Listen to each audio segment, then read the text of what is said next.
Assalamualaikum warahmatullahi wabarakatuh. Halo, selamat siang dan selamat datang Bapak, Ibu, serta rekan-rekan mahasiswa sekalian. Bagaimana kabarnya? Semoga selalu dalam keadaan sehat ya. Amin. Mohon izin saya untuk stop video karena sepertinya saya mengalami koneksi yang agak sedikit terganggu begitu. Ya, Bapak dan Ibu serta rekan mahasiswa semua, kami mengucapkan terima kasih karena sudah berkenan hadir di workshop hari ini dengan tema BIM for Steel Structure. Dan perkenalkan saya Monik sebagai sales representatif di Cipta Satria Informatika. Bapak dan Ibu serta rekan mahasiswa semua, izinkan kami untuk memperkenalkan diri terlebih dahulu. Kami adalah Cipta Satria Informatika, kami sebagai Autodesk Autoreschool Partner dan Training Center yang telah dipercaya lebih dari 15 tahun oleh Autodesk yang mampu untuk mendeliver Autodesk Software Solution serta menyeluruh dan memberikan pelatihan serta sertifikasi software Autodesk.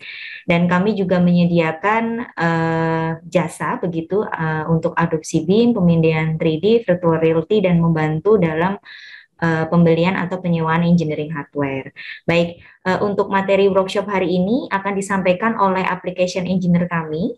Beliau adalah Mas Arik Rizky Setiawan, application engineer kami yang biasa disapa Mas Arik begitu. Beliau juga sebagai technical expert di Cipta Satria Informatika yang membantu memperkenalkan kepada Bapak dan Ibu serta rekan mahasiswa semua mengenai software Autodesk lebih detail pada saat training. Bapak dan Ibu serta rekan mahasiswa semua, apabila nanti dalam workshop ada pertanyaan, boleh disampaikan di kolom Q&A atau langsung di chat. Nanti akan dijawab langsung oleh Mas Arik begitu ya, Bapak dan Ibu serta rekan mahasiswa semua. Dan tidak perlu berlama lagi, kita mulai saja untuk workshop BIM for Steel Structure atau Advanced Structure sekarang ya, Bapak dan Ibu. Untuk selanjutnya mungkin Mas Arik, halo. Halo Mbak Monik. Iya, halo. Mas Arik, bagaimana kabarnya? Baik, baik, baik. Mbak Monik gimana? Alhamdulillah. Baik, kalau begitu langsung saja ya Mas, untuk waktu dan tempat dipersilahkan. Oke, terima kasih Mbak Monik. Oke, bismillahirrahmanirrahim. Assalamualaikum warahmatullahi wabarakatuh. Selamat siang Bapak Ibu sekalian.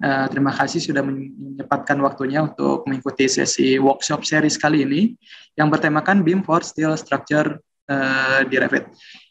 Perkenalkan nama saya Arik Rizky Setiawan. Saya selaku application engineer dari PT Cipta Satria Informatika yang akan membawakan sesi workshop series kali ini.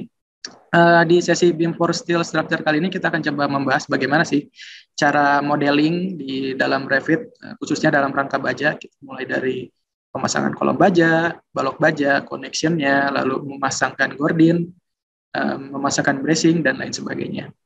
Oke, karena ini workshop ya, mungkin saya juga akan menjelaskannya secara perlahan. Kalau misalnya Bapak Ibu sekalian ada yang mau sambil sambil ngerjain atau misalnya mau dikerjain bareng-bareng sama saya boleh.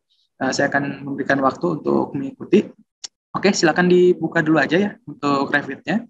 Saya izin pindah screen dulu ke Revit punya saya.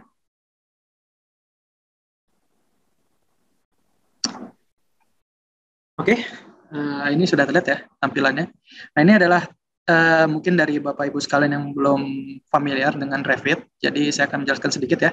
Jadi Autodesk Revit ini adalah software modeling dari Autodesk yang mendukung alur kerja BIM. Dalam software Autodesk Revit ini kita bisa melakukan pekerjaan modeling mulai dari modeling arsitektur, struktur, dan MEP.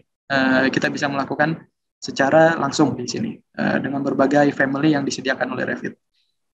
Untuk sekarang, karena kita akan melakukan project struktur ya, berarti kita akan menggunakan template yang disediakan oleh Revit, khususnya template struktur.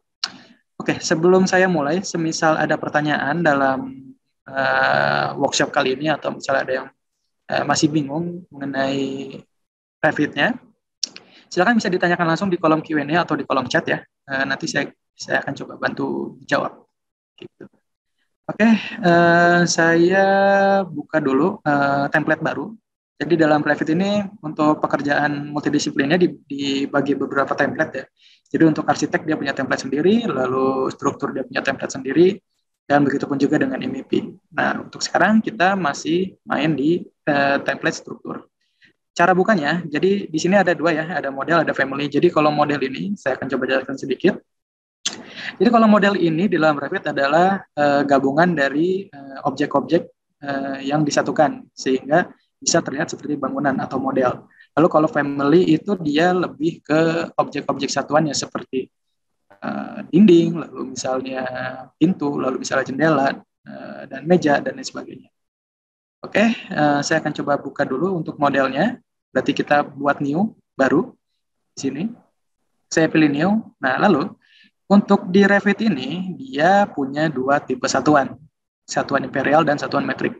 Kalau imperial itu dia satuan-satuan yang mengacu kepada standar-standar yang biasa dipakai di Amerika seperti inci, lalu foot, dan lain sebagainya. Nah, karena di Indonesia kita biasa memakai satuan internasional, berarti kita bisa menggunakan metrik sebagai satuan template kita. Jadi untuk sekarang karena ini project struktur, sekali lagi, ini saya pakai yang struktural template, metrik struktural template. Kalau udah di OK, lalu di open.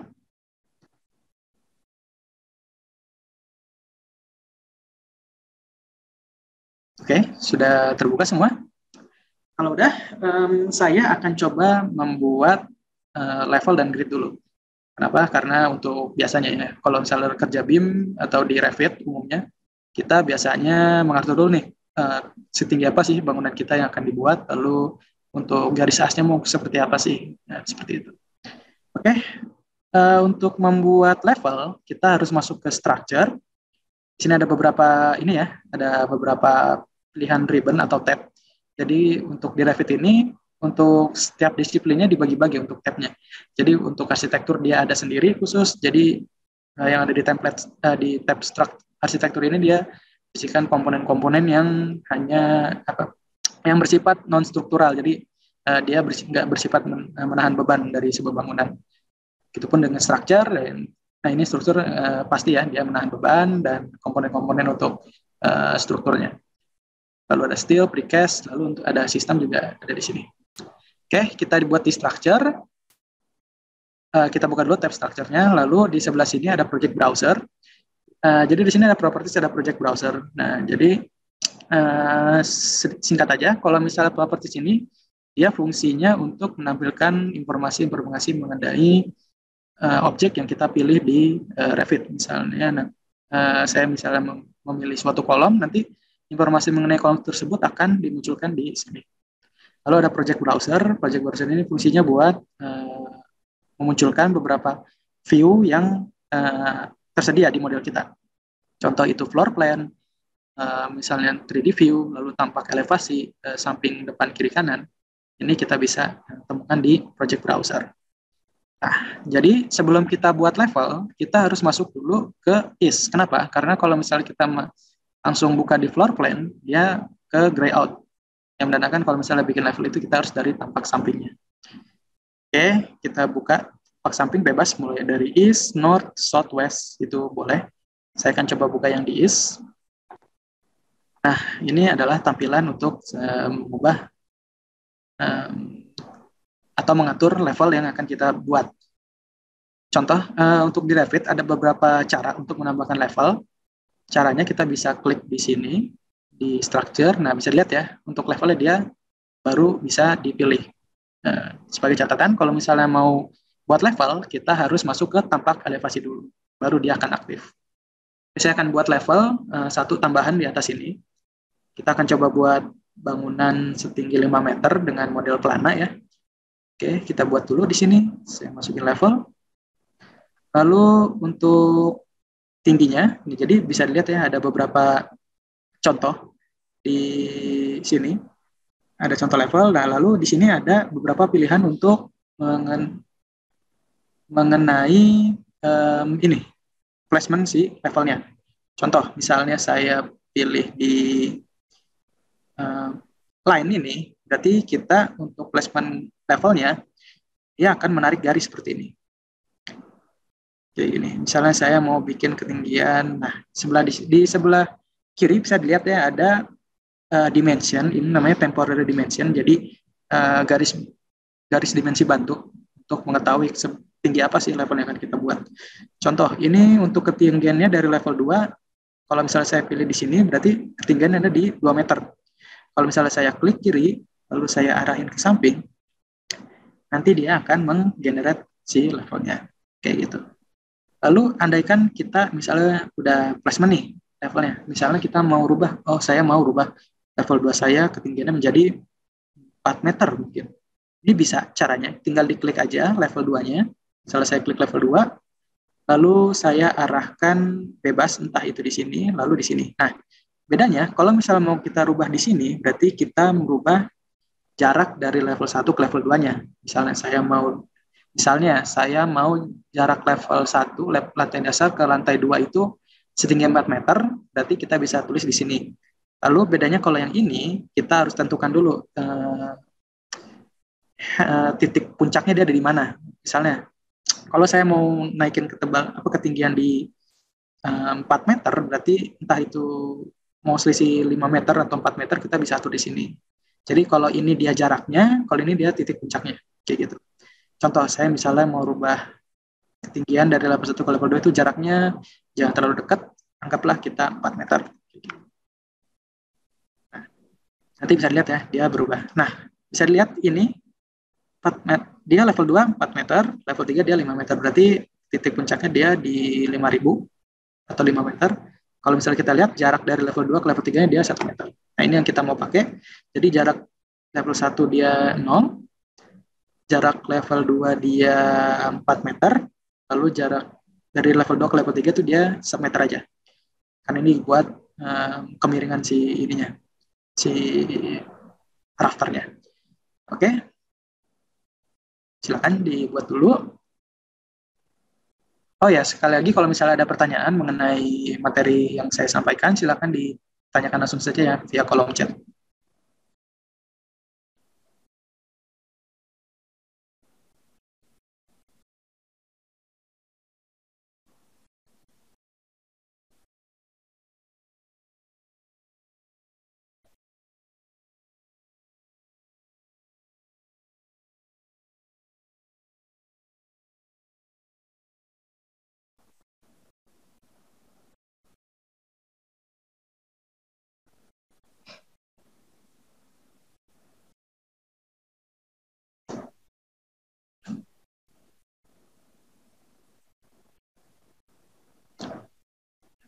Oke, kalau sudah, ini karena bisa kita lihat ya, di sebelah sini kan dia level 2, level 3-nya tulisannya kan agak bentrok ya. Dia agak susah buat kita buat tahu ini dia level 4 tulisannya. Nah, kita bisa membuat elbow untuk si levelnya. Caranya kita bisa klik level yang ingin kita atur. Contoh, saya mau agak turunin sedikit nih tulisan level 2-nya ke bawah. Kita bisa klik di sini levelnya, lalu saya klik di sebelah sini, ada tulisan add elbow. Kalau misalnya saya klik, nanti dia akan ngasih space buat tulisannya. Level 2 dan level 3 dia nggak terlalu dempet. Seperti itu. Oke, nah itu untuk placement levelnya. Sekarang kita balik lagi ke level 2 untuk placement si grid atau garis as nantinya. Oke, caranya kita masuk ke tab structure, lalu masuk ke grid atau shortcutnya kita bisa ketik GR di keyboard. Kalau udah saya klik grid di sini, lalu saya akan coba bikin beberapa garis as di sini. Saya akan buat 3 untuk vertikal, lalu mungkin 4 untuk horizontalnya. Saya klik dulu. Nah, 1, 2, 3.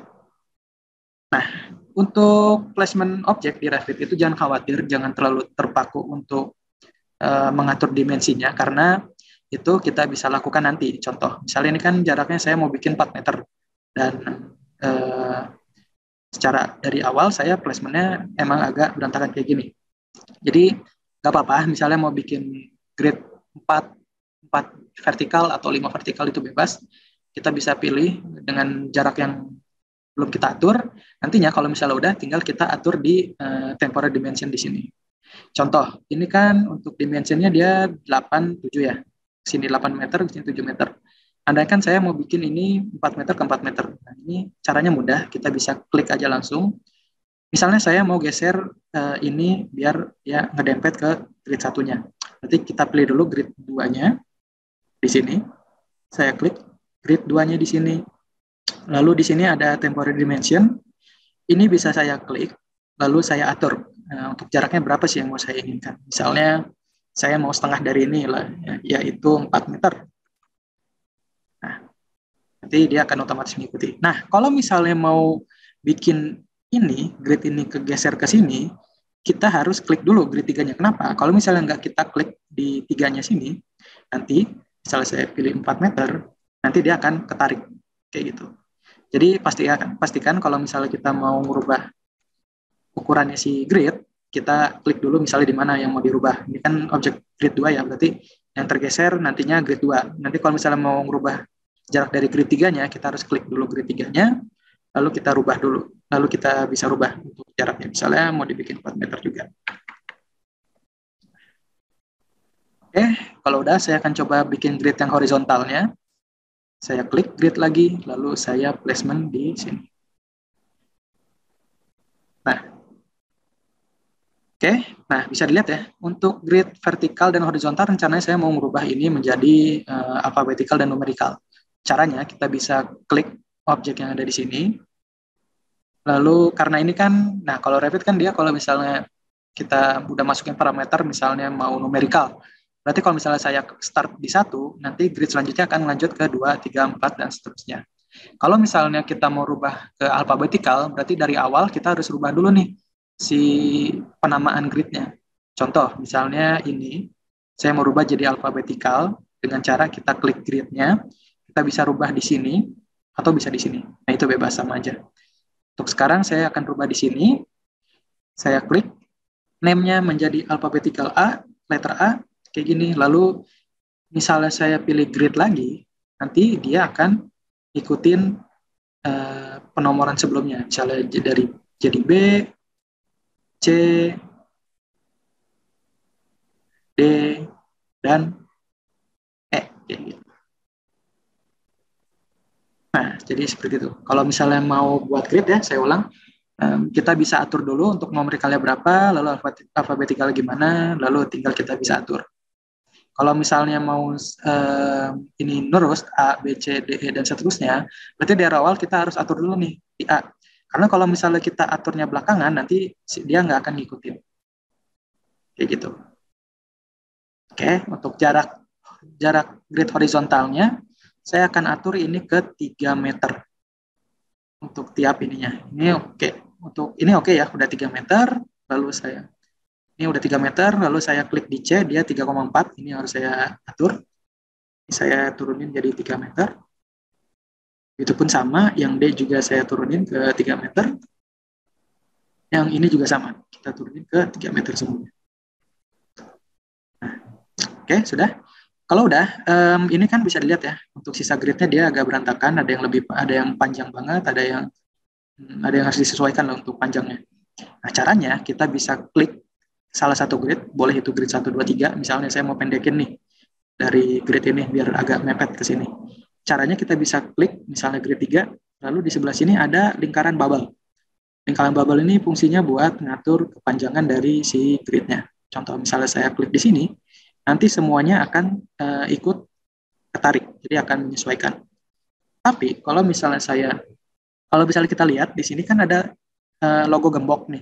Nah, jadi yang menandakan kalau logo gembok itu dia mengunci si objek-objek yang ada di sepanjang garis ini. Contoh misalnya ini kan dia udah ke constraint ya, maksudnya dia terikat satu sama lain. Kalau misalnya mau saya lepaskan, kita bisa klik di sini, lalu saya bisa tarik ke sini. Nanti yang dua nggak akan ngikutin. Jadi begitu. Kalau misalnya mau semua, kita bisa langsung, karena dia udah constraint ya, kayak gini. Atau kalau misalnya emang mau dipendekin hanya satu sisinya, kita bisa klik dulu, lalu klik gemboknya. Di unlock, lalu nanti tinggal ditarik, kayak gitu. Lalu kalau misalnya mau dibikin terikat lagi, kita bisa klik objek mana yang mau disamakan. Saya klik grid 3 misalnya, lalu saya arahin ke sini, sampai ada garis putus-putus warna biru. Kalau udah saya lepas, nah nanti ini akan nge-constrain lagi seperti sebelumnya. Kalau misalnya saya tarik lagi ke belakang, nanti semuanya akan ikutin seperti itu. Itu pun sama, untuk yang sebelah sini saya akan geser. Lalu saya akan geser juga, yang ini akan disesuaikan. Lalu saya geser lagi. Gitu. Nah, silakan dicoba dulu untuk bikin gridnya.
Nah, untuk jaraknya nanti kira-kira begini. Saya kasih dimensi dulu. Nah, cara untuk nambahin dimensi di Revit itu hampir sama. Mungkin kalau misalnya dari Bapak Ibu user AutoCAD, untuk ngasih dimensi kan biasanya pakai DLI ya untuk shortcut keyboardnya.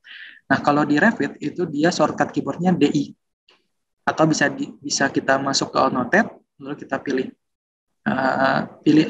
align dimension atau shortcutnya DI. Saya klik, lalu misalnya saya mau kasih dimensi ke 4 ini, jarak-jarak ini. Ya udah, tinggal kita klik aja di sini. Misalnya dari A ke B mau jaraknya mau berapa. Saya mau tahu. Kita klik grid A-nya, lalu klik grid B-nya. Lalu saya bisa klik misalnya mau ngasih tahu panjang grid yang ininya aja. Atau kalau misalnya mau dibikin semua, ini kita bisa langsung aja. Misalnya ini, saya mau ngasih semua dimensi dari A sampai E. Berarti kita bisa klik grid A, lalu grid B, lalu jangan di stop, langsung di C, D, dan E. Lalu kita bisa klik sembarang di sini. Nanti dia akan ngebuat dimensi kayak gini. Kalau udah, kita lanjut untuk yang sebelahnya juga sama. Ini 4 meter. Kayak gitu.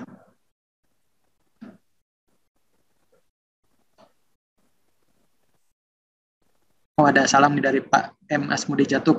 Assalamualaikum, selamat siang, salam sehat dari Jambi. Waalaikumsalam Bapak, semoga sehat selalu.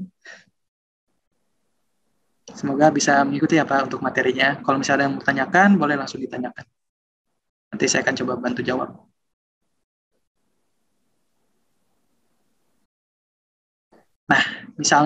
Nah, kalau misalnya udah selesai dengan ini, misalnya saya mau geser ini, kan posisinya dia nggak terlalu di tengah ya, di tengah kertas gambar kita. Misalnya saya mau agak ke tengah sedikit, berarti kita bisa blok semua objek ini. Lalu bisa saya move pakai shortcut MV. Saya klik, lalu saya bisa ambil snap point-nya mau di mana, misalnya di tengah, lalu saya geser ke posisi yang saya inginkan. Seperti itu. Nah, kayak gini. Atau bisa juga, kalau di Revit, kita sebenarnya nggak perlu buat move. Kalau misalnya yang mau digeser tuh nggak terlalu jauh jaraknya. Kita bisa blok semua yang mau kita geser, lalu kita bisa arahkan pakai keyboard di sini. Lalu saya bisa geser pakai keyboard arah panah yang ada di keyboard. Kayak gini.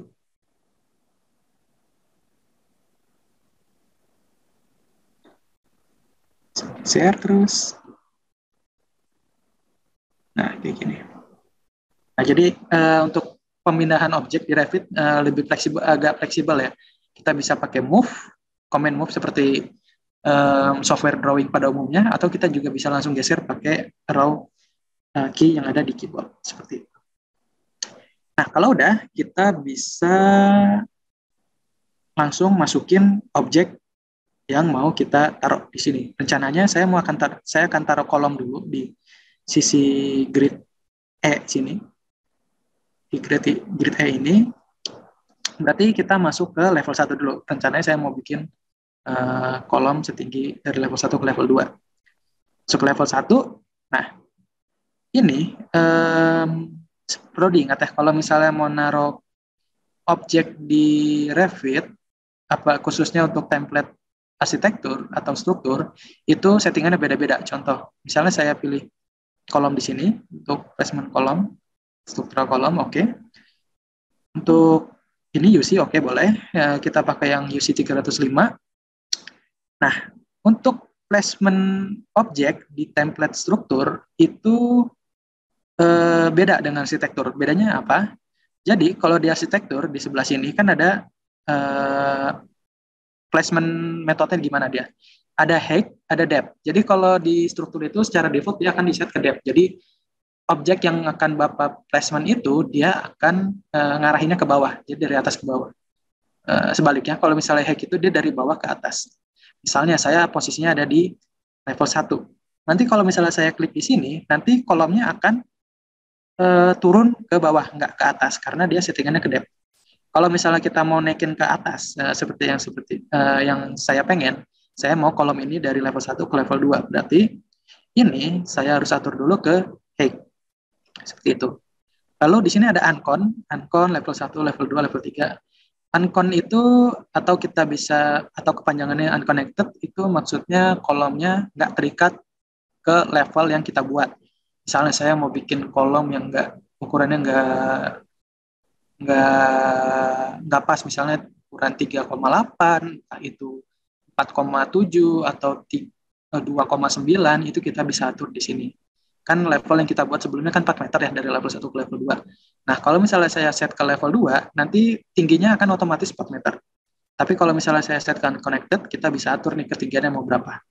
Seperti itu. Nah, itu bedanya dari connected sama setting level. Terus sekarang kan kita mau dia naik ke sampai level 2. Ya udah, kita pilih height. Di height jangan yang depth, karena nanti kalau misalnya kita klik depth, nanti dia nggak akan muncul objeknya.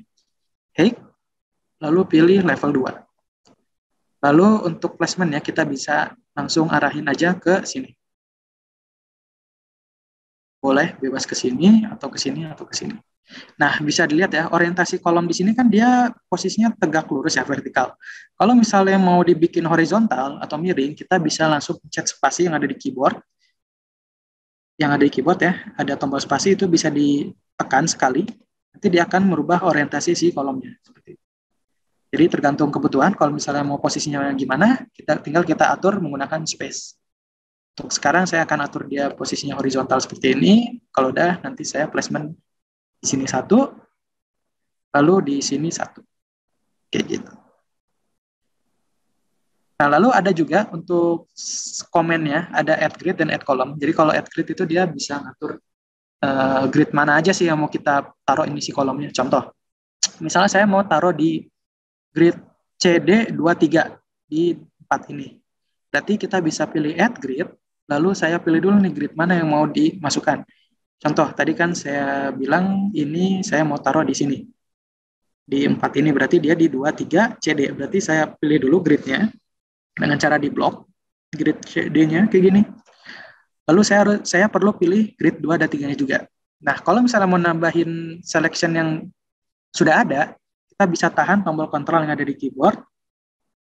Jadi sebelum di blok, kita harus tahan tombol kontrol yang ada di keyboard. Lalu saya blok grid 2 dan 3-nya kayak gini. Kalau udah, nanti dia akan ngedeteksi bahwa yang keselect itu grid CD dan 23. Nanti dia akan otomatis ke placement. Seperti itu. Nanti kayak gini posisinya. Kalau udah, tinggal kita finish kalau misalnya. Nanti dia akan otomatis ke placement. Tapi untuk sekarang kita cuma butuh di 2 ini dulu aja. Nah, untuk settingannya, kalau bisa dilihat kan dia emang bentuknya H gini ya, untuk tipe kolomnya, tipe kolom baja I-beam. Ini kalau misalnya kita mau lebih kelihatan volumenya, kita bisa set di sini, detail levelnya. Jadi secara default kan untuk tiap view atau floor plan di Revit itu dia disettingnya ke coarse. Jadi kalau coarse itu settingan yang lebih ramah untuk spek komputer yang nggak terlalu tinggi, yang misalnya kalau misalnya modeling dia terlalu berat, kita bisa set ke coarse dulu biar nggak terlalu detail untuk gambarnya. Tapi kalau misalnya emang mau grafisnya lebih bagus, kita bisa set ke medium atau fine.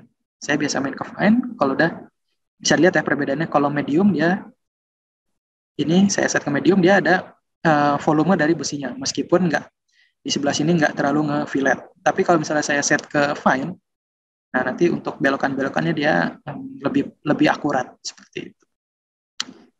Kalau udah ini kita set ke fine aja. Lalu untuk sebelah sini saya oke, kira-kira udah sama semua.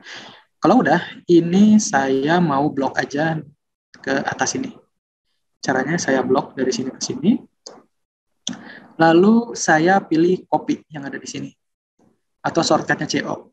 Mungkin dari Bapak Ibu sekalian yang user AutoCAD udah familiar ya dengan command copy ini. Kalau udah, saya pilih copy. Lalu saya ambil starting point-nya di mana, lalu saya mau copy kemana. Seperti biasa, saya mau ambil starting point dari sini, saya mau copy ke atas-atas ini. Berarti saya pilih klik di sini dulu, lalu saya copy ke atas ini. 2, 3, 4. Oke, kalau udah, kita bisa cek di tampilan 3D-nya. Nah, untuk cara ngebuka tampilan 3D view di Revit, kita bisa arahkan langsung ke sebelah sini, sebelah atas. Ada gambar rumah kecil di sini yang menandakan kita bisa memuat atau memunculkan tampilan 3D kita. Atau kita bisa buka di view, lalu pilih 3D view di sini, gambar rumahnya. Bebas, yang ini atau yang ini itu sama aja. Kalau udah diklik, kita bisa lihat ya, dia dari floor plan-nya udah kebentuk, di 3D-nya juga kebentuk. Seperti itu.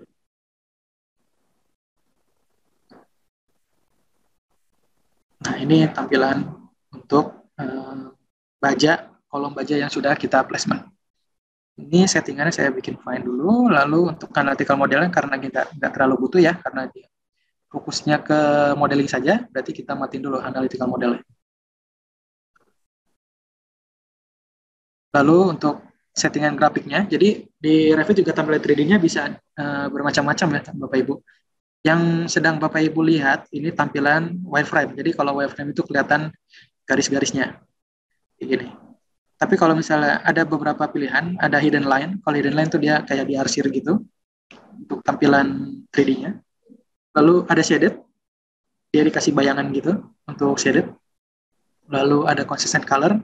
Nah, kalau consistent color ini jadi di tiap objek di sini. Kalau misalnya saya klik kolomnya, nanti bisa dilihat ya di properties kan akan muncul informasi-informasi mengenai objek yang sedang saya pilih. Misalnya di sini dia base levelnya di mana, lalu top levelnya di mana, lalu volumenya berapa. Ini kita bisa tahu. Nah, kembali lagi, kalau consistent color itu dia warnanya ngikutin dari si material tanpa ada efek dari bayangan matahari, cahaya matahari dan lain sebagainya. Jadi benar-benar warna real dari si material tersebut. Lalu kalau misalnya kita set ke realistik, jadi dia tampilan semi rendering seperti ini. Ini adalah tampilan realistiknya. Tapi buat sekarang kita set ke shaded dulu karena ini agak terlalu berat untuk beberapa komputer. Oke, silakan dicoba dulu aja untuk bikin kolomnya.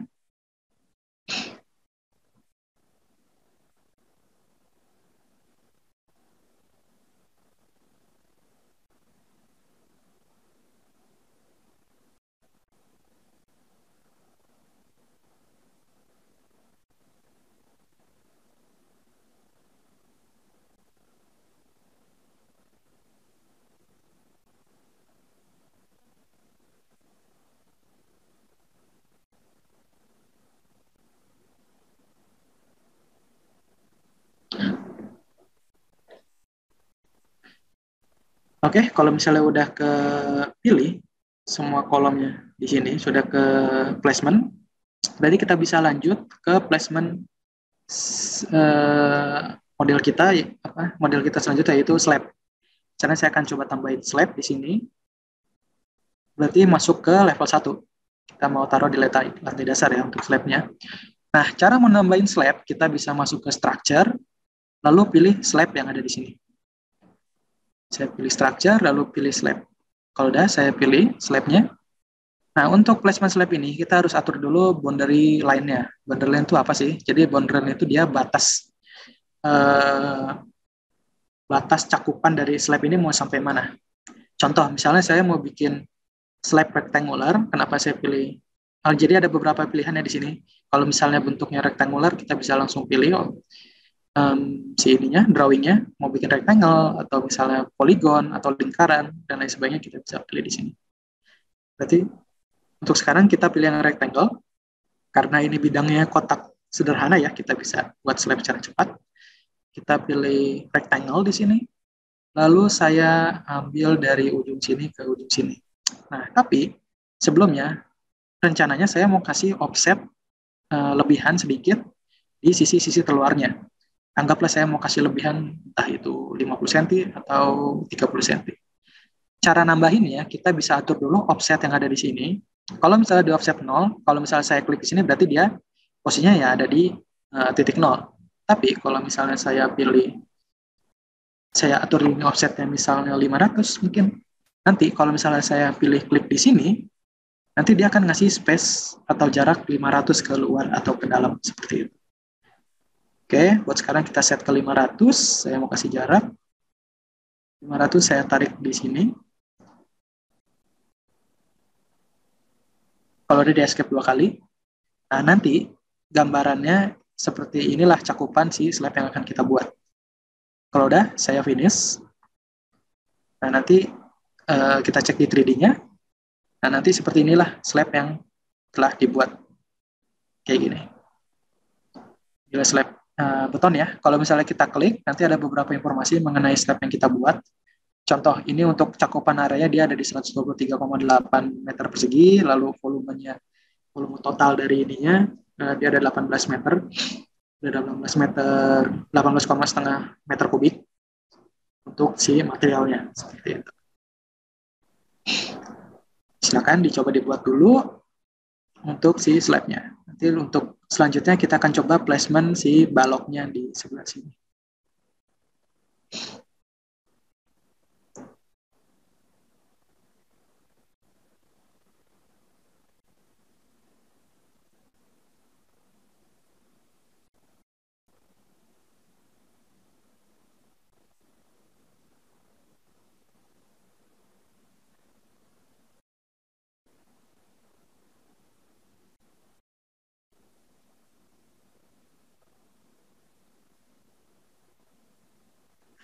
Sekali lagi ya, Bapak Ibu, kalau misalnya ada yang menanyakan mengenai materi yang saya sampaikan, silakan jangan sungkan untuk menanyakan langsung di kolom Q&A atau di kolom chat.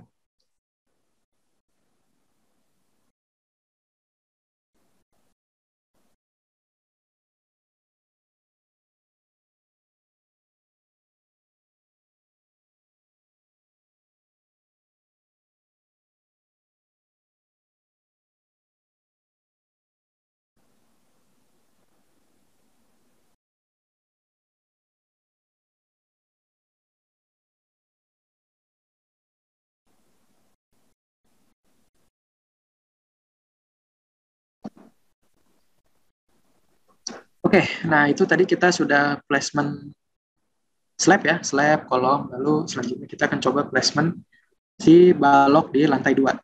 Di lantai 2, di sebelah sini. Oke, berarti kita masuk ke level 2, di sebelah sini. Nah, ini kenapa? Karena tampilannya kurus, maksudnya nggak terlalu bervolume untuk kolomnya. Karena secara default, seperti saya sudah singgung sebelumnya, dia di-set ke coarse. Berarti kalau misalnya mau dibikin lebih berbentuk lagi, untuk kolomnya kita bisa set ke fine. Seperti ini. Nah, kalau udah, ini kita masuk ke beam. Untuk nambahin balok ya, dia structure, lalu beam. Kalau misalnya kita klik di sini, nah, untuk ukuran baloknya, kita pakai yang UB, Universal Beam.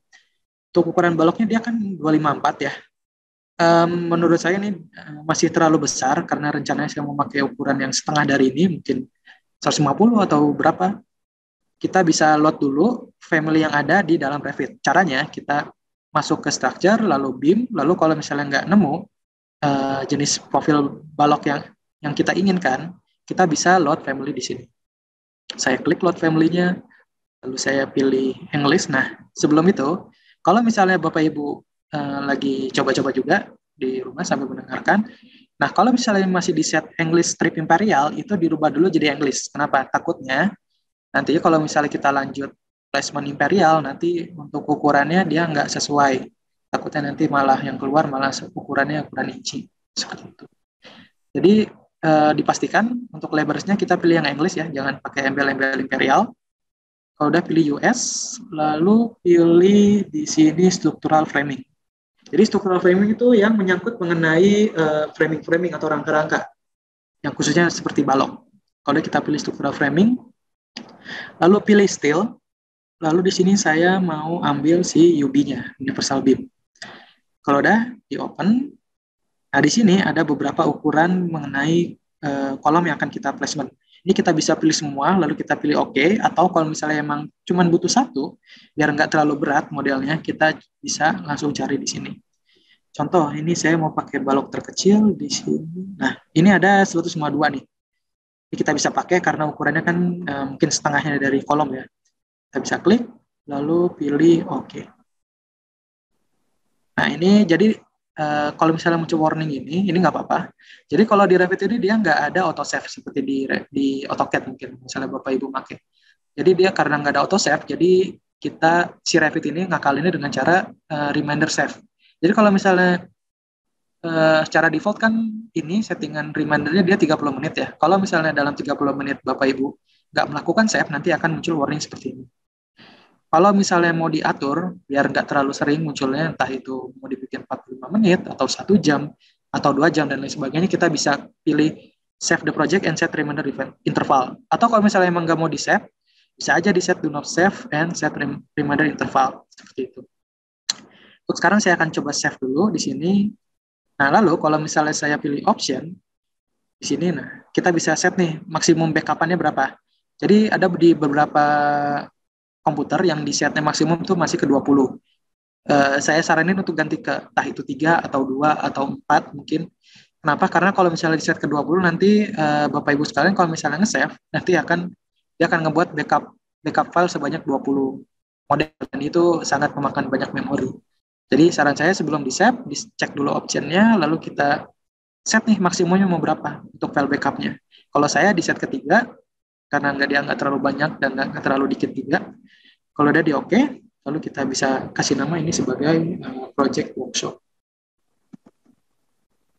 Kalau udah di save, nah kalau udah nanti kita bisa lanjut ke model kita. Nah ini saya mau taruh balok dari face to face ya, dari face ke tengah, atau nodal ke nodal juga nggak apa sih sebenarnya. Terus sekarang kita set ke nodal dari face to face kayak ini, face to face ini ke tengah sini. Udah diklik, itu pun sama dengan yang ini. Saya ngambil dari face-nya, dia nge-snap ya. Lalu saya tempel ke tengah sini. Udah dicek 3D-nya, nanti hasilnya bakal jadi seperti ini.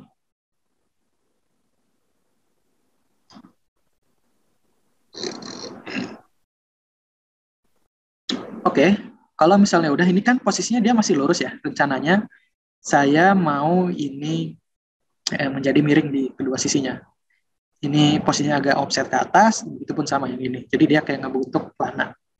Caranya kita bisa klik objek baloknya yang ada di sini, lalu saya bisa lihat ya di sini ada 0,0 mm lalu 0,0 mm. Nah ini itu menandakan offset value-nya.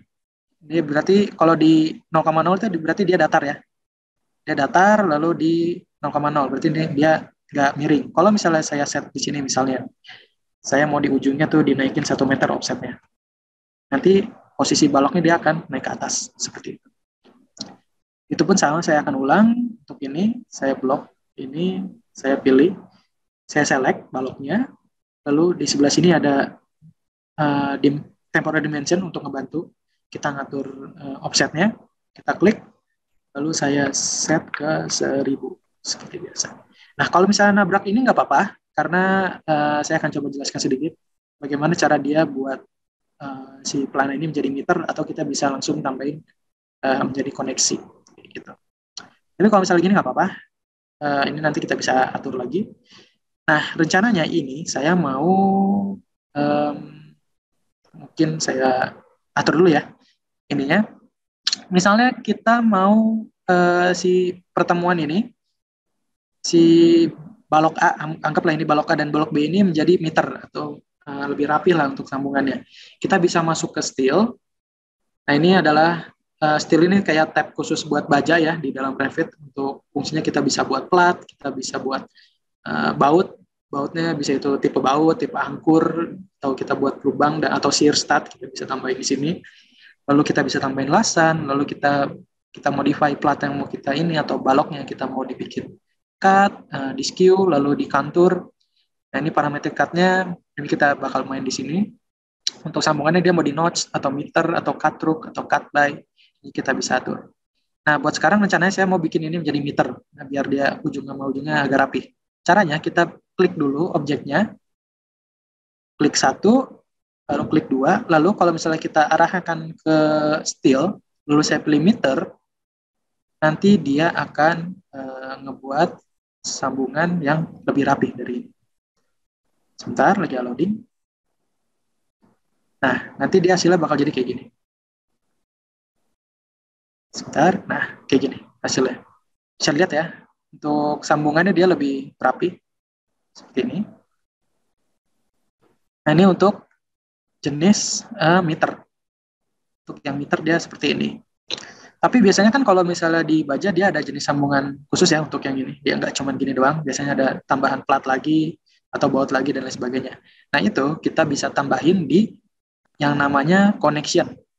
Ini sebelum saya tambahin connection, pastikan untuk tipe baloknya nggak ada connection lagi atau kosongan. Jadi kita perlu hapus dulu connection si meter ini. Kita klik kubus yang ada di sini, bisa dilihat ya kalau misalnya saya arahin kursornya ke sebelah sini, nanti dia akan nge-highlight kotak sub connection meter ini. Kalau udah saya klik, lalu saya delete aja pakai tombol keyboard. Nah, itu dia posisinya kayak gini, ini nggak apa-apa. Kalau udah, ini kita tambahin connection di sini. Tapi sebelum kita tambahin connection, kita harus masukin dulu connection yang ada ke library kita. Jadi secara default, Revit nggak nge-load jenis-jenis koneksinya biar file kita tuh nggak terlalu berat nantinya. Tapi kalau misalnya memang butuh, kita bisa load aja. Kita klik yang tanda panah yang ada di sini, namanya connection setting, ini buat nge-load family-nya. Kita klik. Nah, mungkin di beberapa komputer agak lama, itu nggak apa-apa. Karena settingan di Revit ini ada banyak banget, dan ini kita bisa explore sesuai kebutuhan mau kayak gimana. Oke, kalau udah, ini kita bisa pilih kebutuhannya mau apa. Misalnya mau yang pakai apex sound aja, atau mau pakai base plate aja, atau clip angle aja, itu boleh. Tapi biasanya saya load aja semua, lalu saya tambahin. Nanti benefitnya kalau misalnya kita load semua, jadi di Revit ini dia nentuin koneksi apa sih yang bisa dipakai di tipe jenis sambungan yang kita pilih. Contoh, misalnya tipe pelana dari yang miring ke miring, nanti dia akan nyaranin tuh tipe sambungan bagus tuh yang mana. Entah itu apex, entah itu gable, atau dan lain sebagainya. Nanti dia akan nyaranin. Nanti kebutuhannya gimana, nanti itu gimana user mau pakai yang mana, entah itu apex atau big gable. Kalau udah, ini saya oke. Nah, kalau udah, kita bisa pilih lagi objek yang mau kita tambahin connection yang mana. Misalnya saya mau tambahin connection yang ini dan ini. Ya udah nggak apa-apa, kita pilih dulu dengan cara menahan tombol kontrol yang ada di keyboard. Tahan tombol kontrol, saya klik baloknya, mau yang mana, saya klik, lalu saya klik lagi yang ini. Jadi dua ini saya mau tambahin koneksi. Kalau udah, ini saya masuk ke steel, lalu pilih connection yang ada di sini. Saya klik, nanti dia sudah berbentuk connection. Nah, kalau misalnya kayak gini, dia cuma menandakan kalau ini tuh sebuah koneksi tanpa kita bisa ngelihat dia jenis koneksinya tuh apa. Jadi bisa lihat ya, keterangan di sini masih generic connection. Jadi kalau misalnya kita mau rubah yang lain, kalau misalnya udah jadi, kita bisa klik di propertiesnya, generate connection, lalu saya buka, nanti ada jenis connection yang memungkinkan untuk saya taruh di tipe sambungan ini. Ini ada banyak banget ya yang disarankan untuk tipe sambungan ini mau kayak gimana, itu bebas. Untuk sekarang saya akan pakai jenis sambungan Apex Hound namanya untuk yang ini, yang umumnya. Saya pilih Apex Hounds. Nah, nanti dia akan membuat tipe sambungan seperti ini. Misalnya di Bapak Ibu sudah dipilih Apex Hounds, tapi dia nggak muncul untuk connectionnya, dia cuma gambar gini doang. Jangan lupa untuk settingan default detail levelnya harus di set ke fine. Kenapa? Kalau misalnya di set ke medium atau coarse, dia nggak akan muncul kayak gini. Jadi kita harus set ini ke fine, nanti biar dia kelihatan seperti itu. Kalau udah, ini sudah jadi untuk tipe connection yang Apex. Tapi kalau misalnya kita lihat di sini kan dia bautnya agak melayang, nggak nempel ke plat yang atas. Berarti kita harus melakukan kustomisasi sedikit untuk connection kita. Nggak apa-apa, udah diklik aja connectionnya di sini, lalu saya pilih edit type.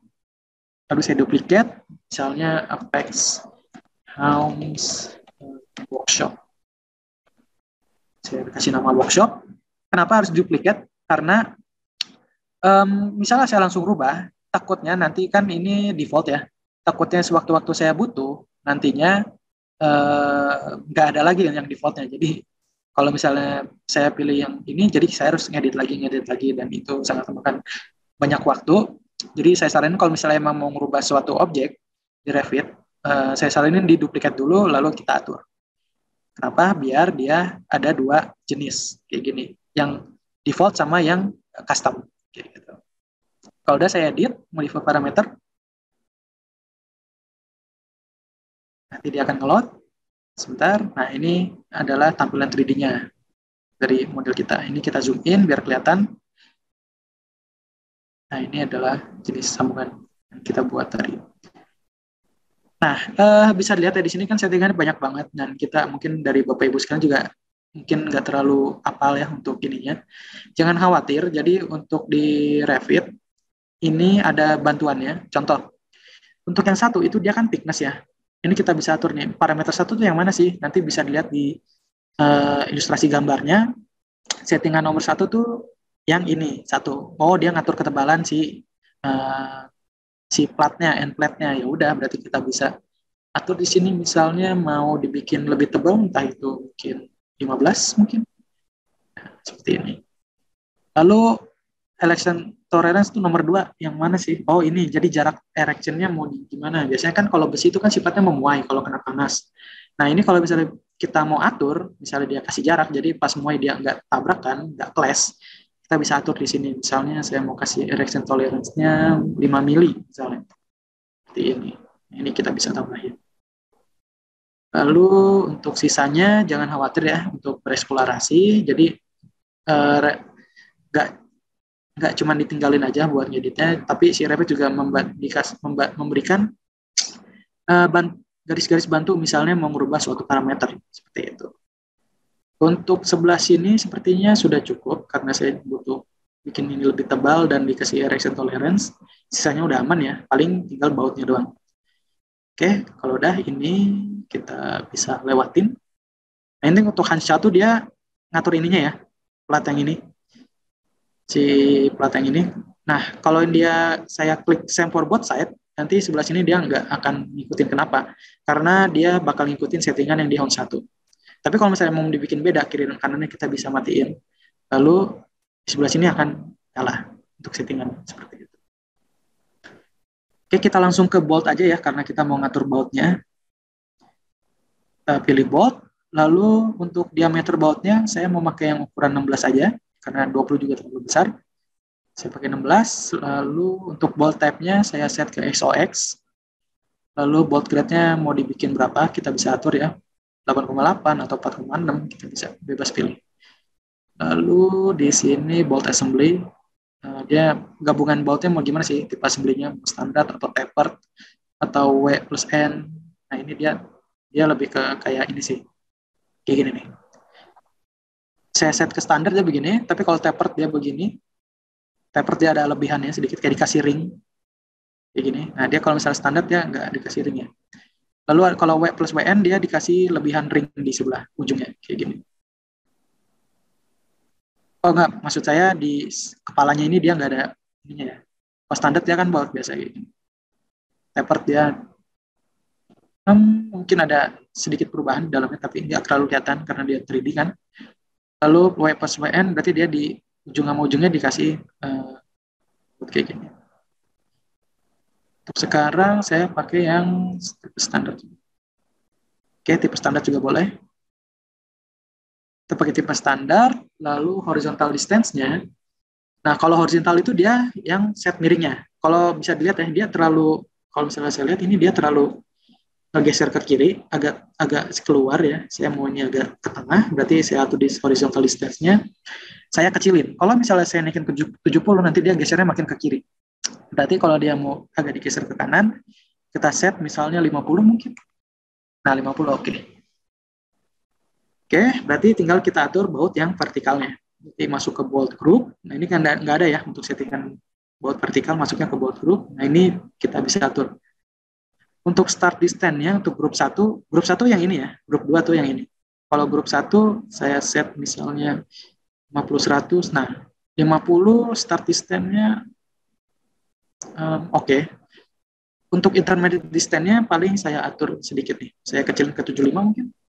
Nah, 75 oke. Begitupun sama, yang ini saya atur ke 90. Oke, coba kita set ke intermediate distance-nya kita samain. Nah, ini yang kita mau. Jadi dia pas di ujung-ujungnya ya. Kayak gini. Nah, sisanya kalau misalnya mau nambahin stiffener tambahan atau tambahin lasan, ini kita bisa atur di sini.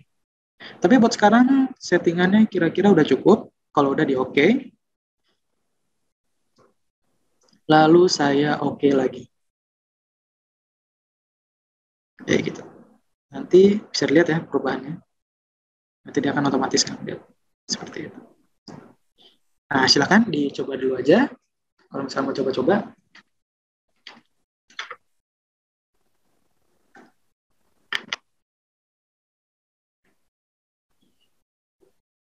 Kalau misalnya ada yang menanyakan, silakan ditanyakan ya, Bapak Ibu. Di kolom chat boleh, di kolom Q&A boleh.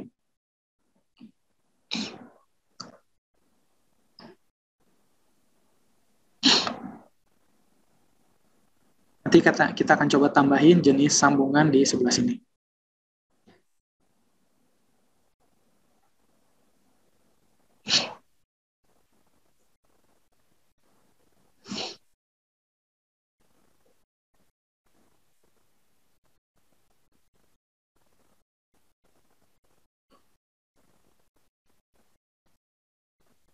Oke, kalau udah kita lanjut ke koneksi selanjutnya yang dari rafter ke kolom. Caranya kita bisa pilih kolomnya dulu, lalu pilih baloknya, lalu kita tambahin connection di sini. Lalu untuk connection yang sebelah sini saya biasa pakai yang knee of frame bolt with horns yang ini. Ada semua ya untuk tipe sambungannya knee of frame bolt with horns. Kalau saya klik, nanti dia akan ngebuat sambungan seperti ini. Nah, dia tipe sambungannya seperti ini ya untuk knee of frame bolt with horns. Kalau udah, saya akan coba sesuaikan lagi sedikit karena bisa dilihat ya di sini dia bautnya di mana, platnya di mana. Nah, ini kita bisa atur, mungkin kita bisa lebarin platnya, lalu kita bisa atur juga untuk ukuran bautnya bisa biar disamain dengan yang sini. Oke, jangan lupa kalau misalnya mau ngatur sebuah connection atau merubah, kita klik dulu connection-nya, lalu pilih edit type, lalu jangan lupa di duplicate. Duplicate, saya kasih nama misalnya workshop. Bikin beda. Oke, kalau udah saya zoom in sedikit untuk ininya. Lalu saya coba tambahin connection. Oke, nah kalau udah ini kita bisa atur. Untuk platnya ini berarti kita langsung masuk ke sini. Ke end plate di sini ya. Nah, ini kan dia projection ya. Kita set ke exact value. Oke, sebentar. Ini kita set ke projection. atau exact value ini untuk width-nya kelebaran dia kan 99 ya. Coba kita set ke 200 mungkin. Nah, dia kan agak lebar kayak gini untuk lebarnya. Berarti saya kira ini udah cukup 200. Nah, ini kita coba tambahin baut di sebelah sini. 4 lagi di sini. Oke, kalau udah kita bisa atur, misalnya mau dikasih column extension kita bisa atur di sini, tapi buat sekarang ini cukup. Kita set langsung ke bolt-nya. Bolt-nya ini, bolt on gold plane-nya kan dia horizontal distance kan 140 ya. Kalau misalnya kita pilih, di sini number persennya di 1. Kalau misalnya mau nambahin 2, kita bisa tambahin di sini jadi 2, nanti dia akan nambahin kayak gini. Nah, ini horizontal distance-nya harus kita kurangin biar dia nggak terlalu di sebelah sini. Misalnya saya turunin ke 50 mungkin. Oke, 50. Saya kira cukup. Intermediate distance-nya kan dia 30 ya, dia terlalu dempet, berarti kita harus agak lebarin sedikit. 50 mungkin. 50 cukup. Kayak gini. Nah, untuk diameternya, ini kita kecilin ke 16 aja. Disamain sama yang tadi. Kayak gitu. Nah, ini nggak apa-apa kalau misalnya dia masih dempet, karena gini settingannya ke yang bolt group, karena kita mau set ke yang vertikal. Masuk ke bolt group, di sini start distance-nya dia 40 ya. Coba kita samain ke 50 mungkin. 40 berarti. 40. Oke, intermediate distance-nya kita pendekin ke 75. Kayak gini. Itu pun sama. Yang ini saya set ke 80. Oke, coba saya ke 75. Nah, kayak gini. Coba kita cek untuk bautnya dia agak masih nabrak apa enggak.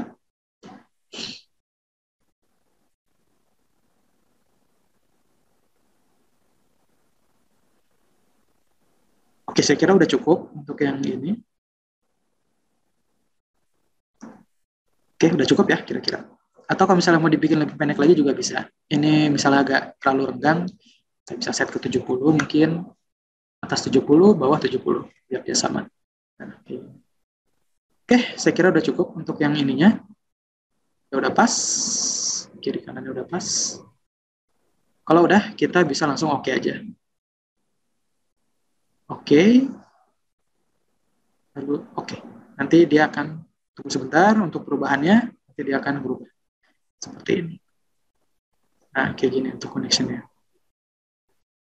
Nah, lakukan hal yang sama untuk yang sebelah sini. Berarti pilih kolom, lalu pilih baloknya, lalu kita tambahin connection.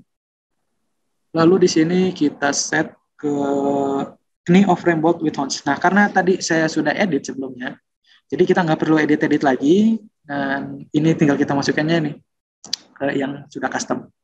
Baru saya klik, nanti harusnya dia akan sama dengan yang sebelah. Gini.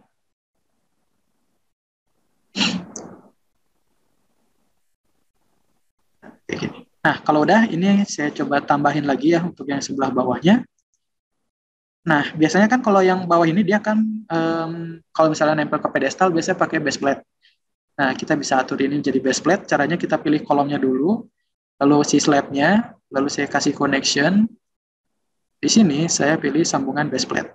Nanti dia akan otomatis. Nah, nambahin base plate ya. Untuk base plate kayaknya saya nggak perlu rubah-rubah lagi karena dia udah pas ya. Untuk ininya, oke udah pas. Ini bisa saya pilih lagi, lalu saya pilih kolomnya, pilih slabnya, masuk ke tab steel, lalu pilih connection, saya pilih base plate. Nanti dia akan nambahin base plate lagi di sini. Oke. Nah, berarti sudah selesai untuk yang satunya. Kayak gini.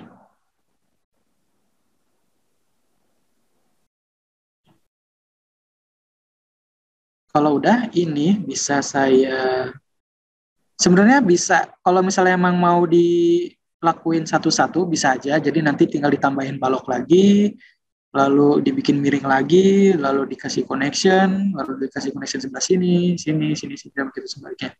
Tapi kalau misalnya emang mau menghemat waktu, ini kita bisa delete dulu. Ini saya delete. Lalu ini saya blok semuanya dari sini ke sini. Ini saya blok tipe connection-nya. Lalu saya pilih filter dulu, kayaknya grid, karena grid E-nya kepilih. Nah, kayak gini. Jadi yang kepilih cuman si kolom, lalu balok, lalu sambungannya, dan baut-bautnya, dan lain sebagainya. Jadi yang kepilih cuman ini kan. Kalau udah kita bisa masuk ke level 2, lalu ini bisa langsung saya copy. Select dulu dari tampilan 3D, lalu saya copy, lalu saya paste ke tiap-tiap ini, tiap-tiap ininya, grid ke belakangnya. Saya klik grid E, lalu klik D, lalu C, lalu B, lalu ke A. Kayak gini. Nanti hasilnya bakal lebih cepat. Ya akan kebawa semua connectionnya. Seperti ini. Nah, kayak gini. Kalau udah, ini kita bisa mau tambahin lagi untuk mungkin rangka atap di sininya. Itu coba tambahin rangka atap di sini. Caranya kita bisa pakai di structure namanya beam system. Nah, karena beam system itu apa sih kalau di Revit? Jadi beam system ini berfungsi buat nambahin jenis-jenis balok anak. Misalnya di dalam jarak ini, misalnya saya mau kasih balok anak misalnya dengan jarak sekian, dengan tipe balok sekian, nanti kita bisa langsung tambahin di sini dan itu menjadi sebuah sistem. Misalnya kita atur, kita nggak perlu atur-atur lagi jaraknya gimana, nanti kita bisa atur secara otomatis. Caranya sebelum nambahin beam system, kita harus atur dulu nih, beam mana sih yang mau kita taruh. Contoh, kalau misalnya saya klik beam system di sini, nanti maksudnya beam yang di sini, lalu nanti dia akan munculin tipe-tipe beam yang ada di sini doang. Nah, biasanya kalau di tipe atap Gordon ini kan dia pakainya yang tipe C ya, tipe besi C. Nah, ini kita bisa load dulu di beam, lalu pilih load family, di sini masih yang tadi, tampilan tadi, structural framing steel. Di sini saya pilih yang PFC, parallel flank channel. Jadi ya tipe besinya kayak gini. Kalau udah di open, nah ini kalau udah kita pilih yang paling kecil aja, paling 150 kali 10 lah. Kalau udah di oke, nanti dia akan nge-load. Oke, silahkan dicoba di load dulu.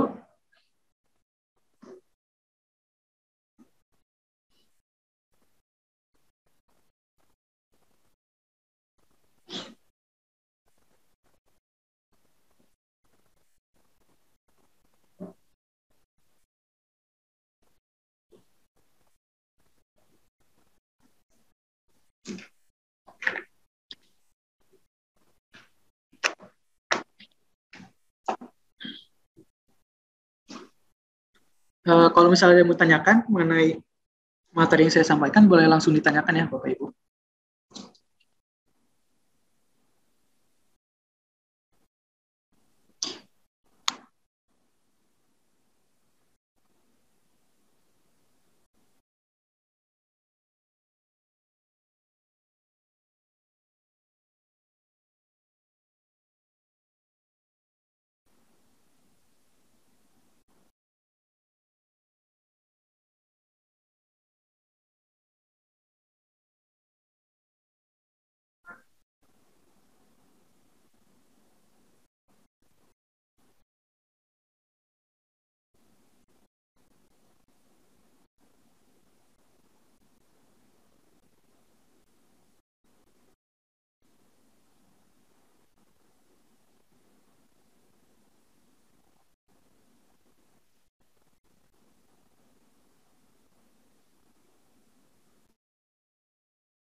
Oke, sebelum saya tambahin beam system, kayaknya saya akan coba tambahin dulu untuk tali angin ya atau bracing.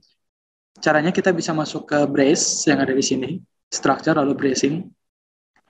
Jadi saya akan coba tambahin tali angin di sini, diagonal mungkin. Saya pilih structure lalu pilih brace. Lalu untuk tipe besinya kan dia ngikutin dari tipe besi yang disediakan oleh beam. Kan dia sistemnya framing ya. rangka, jadi yang berhubungan sama beam dia akan ke load di sini, di bracing juga.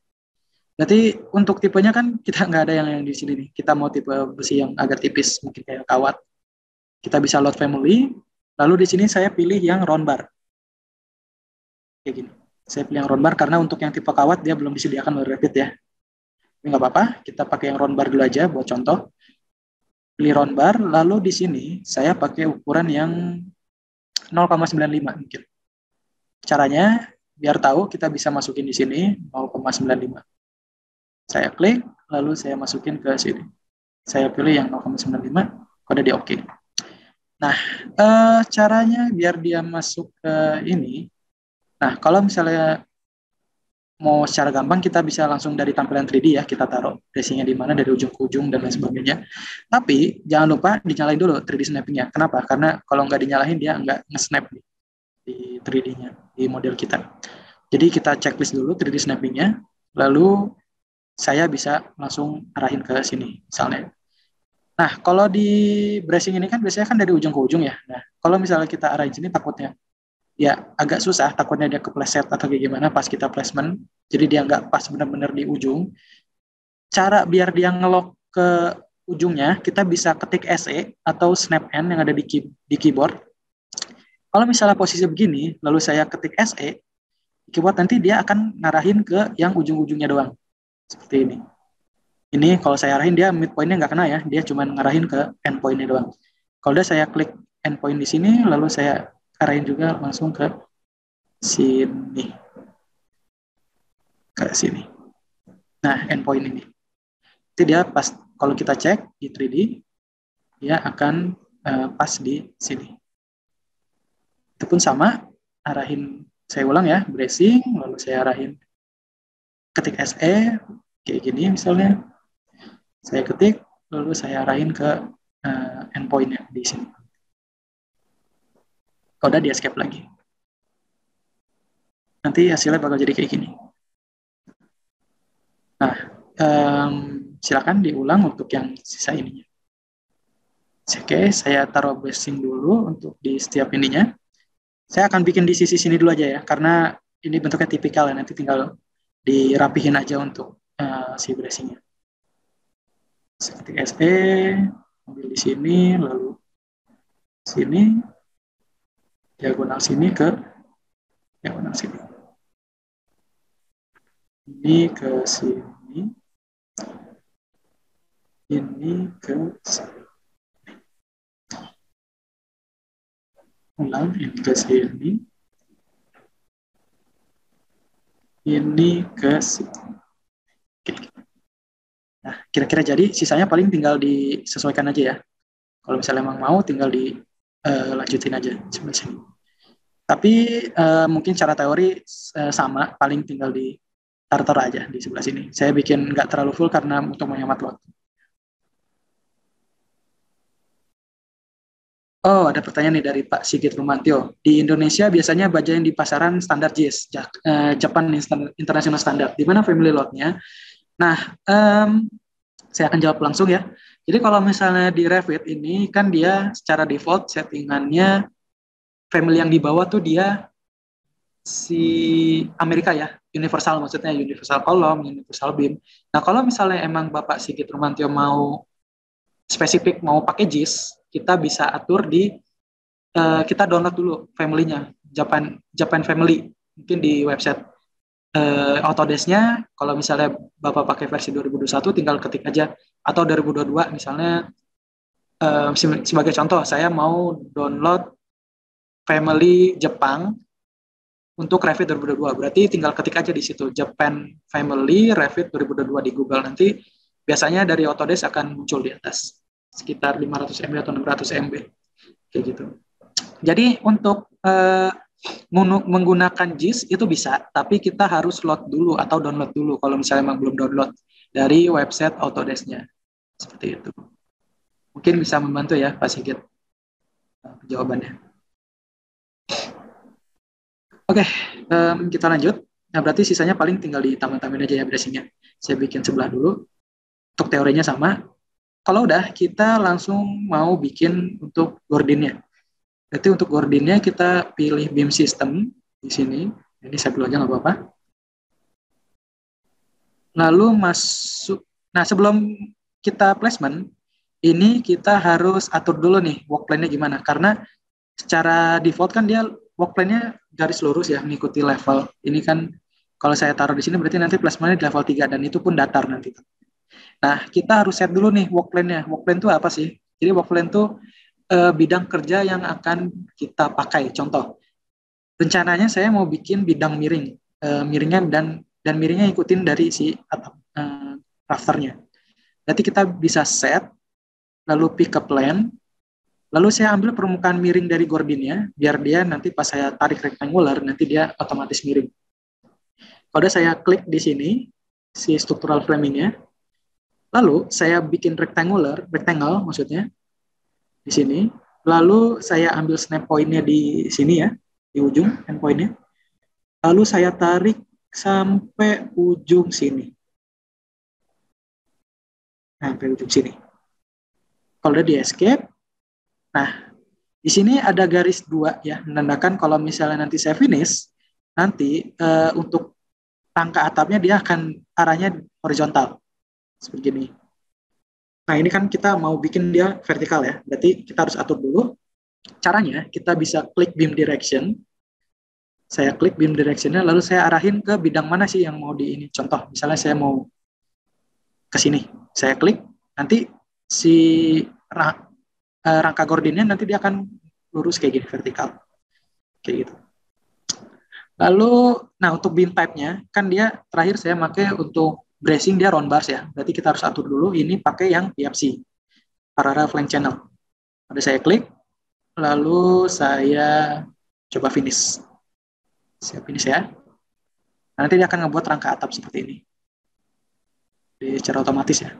Nah, kenapa jaraknya dia dapat 3 doang? Kenapa di sini fix? Kita bisa lihat ya. Layout rule-nya dia kan dia fix distance, jadi angka pasti. Distance-nya dia dari jarak sini ke sini tuh dia 1828. Dan ini tuh terlalu lebar.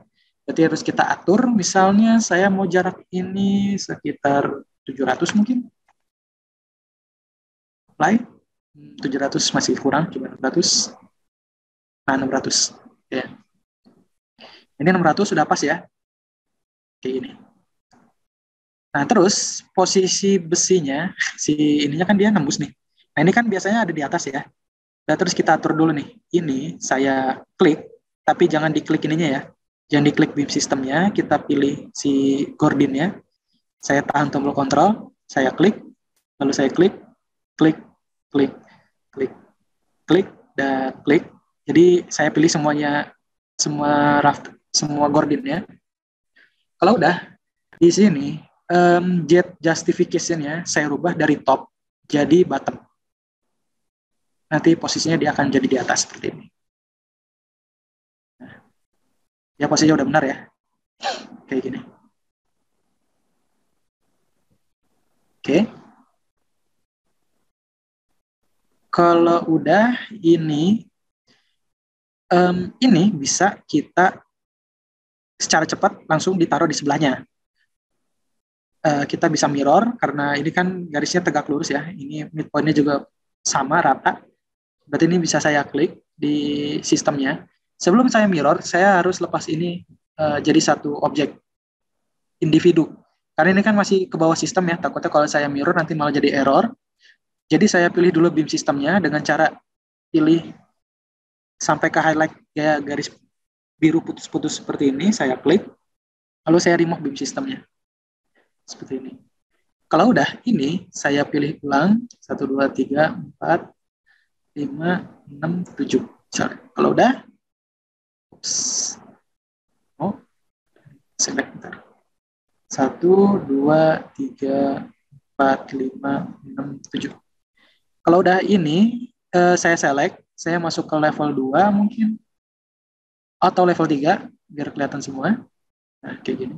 Nah, ini karena garis masih kurus, karena dia masih garis tipis gini, karena di setnya ke coarse ya. Kita set dulu ke fine, nanti dia akan kebentuk kayak gini. Nah, kalau ke unselect ya tadi, tinggal di select ulang. 1, 2, 3, 4, 5, 6, 7. Kalau udah, ini bisa kita mirror aja ke sebelah sini. Saya klik mirror. Jadi di Revit ada dua mirror ya, ada mirror pick axis, ada draw axis. Kalau pick axis itu dia ngambil garis bantu yang posisinya udah di mid atau di tengah. Atau kalau misalnya mau bikin garis tengah sendiri, misalnya nggak punya acuan di ngambil garis midpoint ini, kita bisa pilih draw axis. Tapi karena ini ada garis tengah nih, kita bisa ambil garis grid B-nya sebagai alat bantu untuk mirror, ya berarti kita pilih yang mirror pick axis saja. Saya klik, ini saya pilih grid 2 sebagai reference, ya udah kita klik aja. Nanti dia akan otomatis ke copy di sebelahnya seperti ini. Itu satu. Sekarang kita mau coba tambahin tipe untuk si ininya, si connectionnya. Kan nggak mungkin ya, dia cuma ditaruh doang. Atau enggak, sebentar. Di sini kan bisa kita lihat ya, dia harusnya kan tipe C-nya dia ngikutin ya. Harusnya dia posisinya di sebelah sini, nggak hadap-hadapan. Kalau misalnya mau dirubah, kita bisa klik di sini. Saya klik semuanya, misalnya kayak gini. Oke, sudah kepilih ya 77-nya. Kalau udah di sini saya cross sectionnya ini kan dia di 0 derajat ya. Berarti kalau misalnya saya mau putar ke baliknya, berarti saya putar mirror. Berarti kalau diputar mirror dia 180 derajat. Baru di finish. Nah, ini nggak apa-apa, nanti dia akan balik lagi ke awal. Saya pilih ulang. Tekan tombol kontrol ya, biar dia bisa ke-select semuanya. Lalu di sebelah sini kita bisa atur lagi jet justification-nya dari bottom kita set ke top. Nanti dia posisinya akan ngikutin seperti ini. Kayak gitu.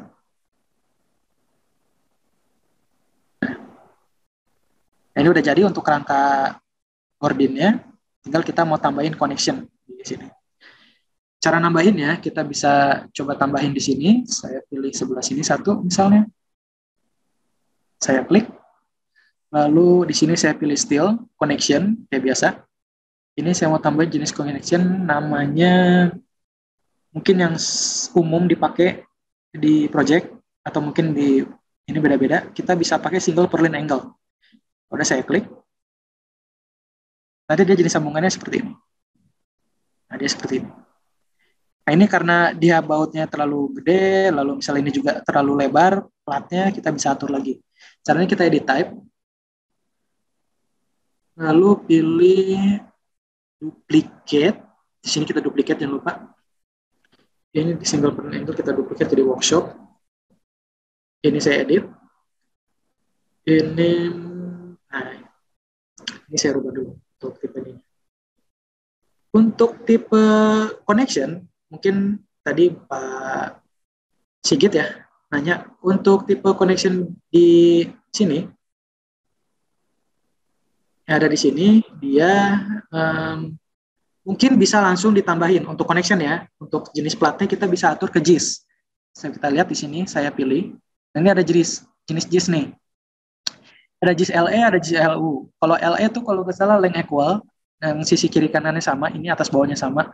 Kalau LU dia unequal, jadi atas bawahnya ada agak beda. Ini kita bisa pakai di sini. Kalau misalnya emang mau pakai yang benar-benar standar JIS. Tapi kalau misalnya enggak ya nggak apa-apa. Berarti karena ini cuma buat latihan doang, nanti kita pakai yang RSA yang biasa aja. Ini sebentar. Ini saya mau atur lagi untuk platnya, dia terlalu lebar ya. Kita set ke purlinnya.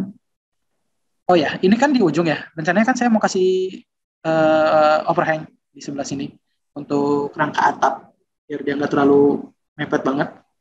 Saya kasih overhang sebesar mungkin 1 meter. Kayak gini. Lalu ini sisanya tinggal kita atur aja nih. Untuk lead sheet-nya.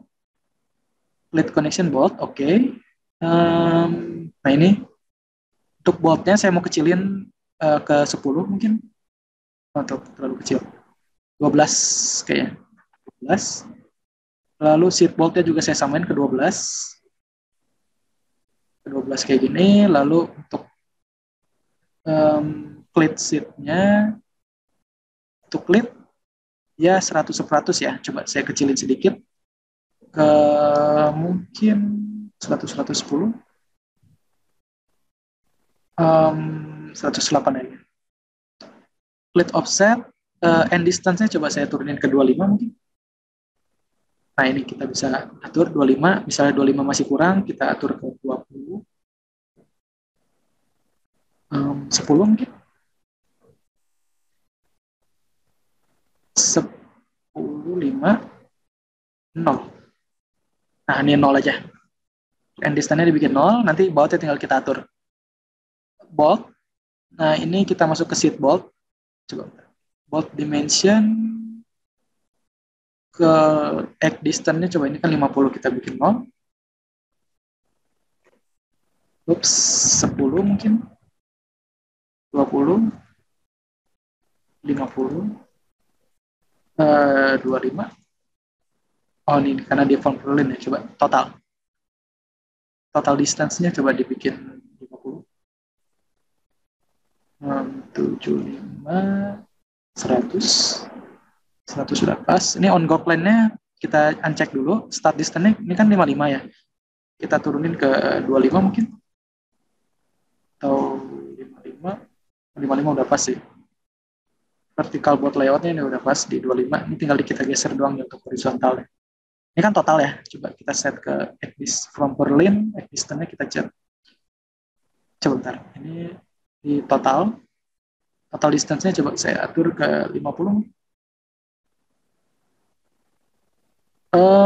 Ini di set ke from Berlin aja. Total distance-nya jangan 50, 100. Bolt stagger. Enggak, harusnya sih di bolt. Coba. Shield bolt, rib stiffener. Oke. All setting, bolt dimension, clean sheet, harus kita di sini. Nah, coba Berlin total from Berlin, coba saya set ke, coba saya from main. Bolt stagger at top on from Berlin total misalnya ini saya set ke 100. Oops, 50 mungkin. Nah, untuk boltnya bolt assembly standar, seat bolt, oke. Berlin, click connection di weld. Big distance and distance coba di set click width-nya. Sebentar ya. Saya coba cek dulu bolt. Oke. Di bolt dimension ini kita mau geser sedikit untuk ini. Berarti start distance-nya coba saya set ke 10. Vertical bolt-nya horizontal ini kita set. Total distance-nya kita pendekin ke 50, 70 mungkin, 100. Oke. Berlin, clit offset-nya dibikin.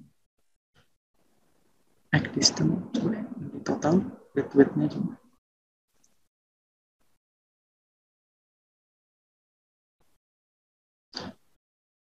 Oh, ada pertanyaan dari Pak Teguh S. Utomo. Nama saya Arik Rizky Setiawan, Pak. Untuk ejaannya seperti ini. Kayak gini.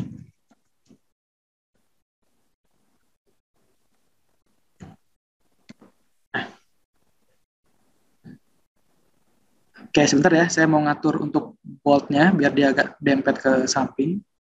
Coba, ini on go plan. Di connection bolt, oke. Bolt stagger on go plan. From Berlin, coba. Start distance-nya di set ke 105, ini vertikalnya berarti. Set ke Berlin, distance-nya 150. Vertical bolt. Sleeve, stay flat, hold setting.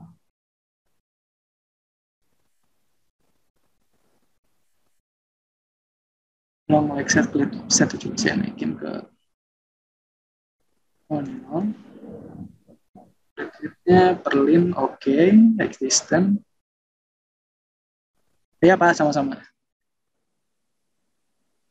Oke, sebentar ya Pak. Ini saya mau, ya sebentar ya Bapak Ibu. Saya mau atur dulu untuk boltnya biar dia agak dempet ke sebelah kiri, ke tengah lebih tepatnya.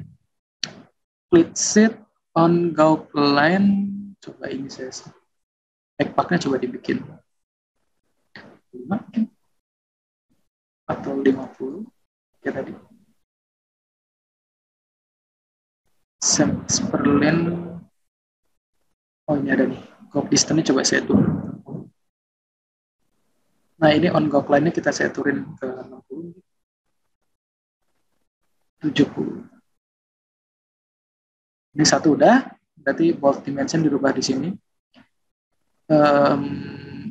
From main, from Berlin.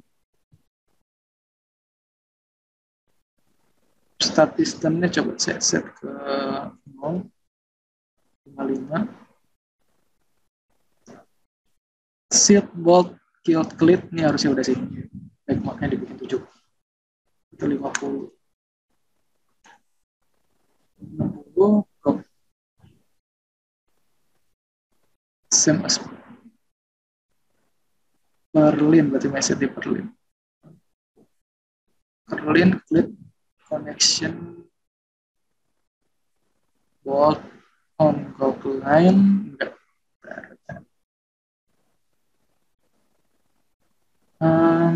Ini di horizontal nih, from Berlin coba bisa set. Oh ini, kita turunin ke 30 misalnya. Nah ini udah jadi ya. Distance yang ini ke 30, ini udah 60. Oke, kalau misalnya kita lihat ini udah pas ya untuk ininya. Kalau di oke aja, nanti dia akan ngebuat koneksi seperti ini. Nah dia pas ya untuk yang untuk coordinate-nya. Kira-kira begini untuk connection-nya. Nah sisanya ini tinggal kita tambahin lagi. Contoh ini saya tambahin di koneksi yang sama. Connection saya set ke Singapore Angle Workshop. Sama ini juga connection workshop 3 steel connection workshop sama connection workshop steel connection workshop. Nah karena kita udah ngedit sebelum, jadi kita nggak perlu edit-edit lagi ya. Kita cuma tinggal masukin aja connection yang sudah kita edit sebelumnya. Nah kayak gini kira-kira. Oke, jadi untuk overhangnya saya bikin sisi satu dulu aja ya, karena ini kan tipikal, nanti tinggal gimana Bapak Ibu aja buat ngerapihinnya. Untuk mempersingkat waktu aja. Ini saya kasih connection juga untuk yang ini. Connection steel, connection saya kasih yang workshop. Juga sama. Steel, connection, workshop.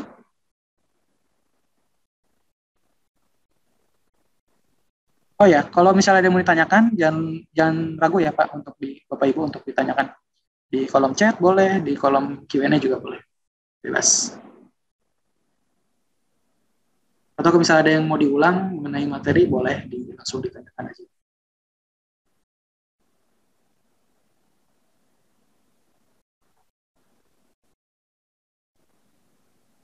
Kalau udah masuk ke sini, workshop.